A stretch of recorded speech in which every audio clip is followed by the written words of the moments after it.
ஆவடி பக்கத்தில் சித்தர்கள்லாம் தவம் செஞ்ச ஒரு காடு இருக்கா? ஆமாங்க. ஆவடி பக்கத்தில் சித்துக்காடுன்னு ஒரு இடம் இருக்குது. இந்த ஊர் சுற்றியே கோயில் தாங்க. இந்த இடத்துல இருக்க 2 பெரிய கோயில், ஒன்று சித்துக்காடு சிவன் கோயில், இன்னொன்று சுந்தர பெருமாள் கோயிலுங்க. இதில் நம்ம இன்றைக்கி பார்க்க போகிறது சித்துக்காடு சிவன் கோயிலுங்க. சித்தர்காடு சிவன் கோயில் தல வரலாறு மிகவும் சுவாரஸ்யமானது. தாத்ரி என்ற சமஸ்கிருத சொல் நெல்லியை குறிக்கும். இந்த இடம் நெல்லி மரங்களால் நிறைந்திருந்ததால் மூலவருக்கு நெல்லீஸ்வரர்னு பெயர் வந்ததுங்க.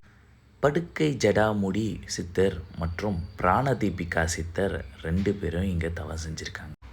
இது சுவாதி நட்சத்திரக்காரர்கள் வழிபட வேண்டிய தலம்ங்க. இந்த கோயில் இப்போவும் பழமை மாறாமல் அப்படியே அந்த காலத்தில் இருந்த எழிலோடையே இருக்குங்க. ரொம்ப அழகாகவே இருக்கு.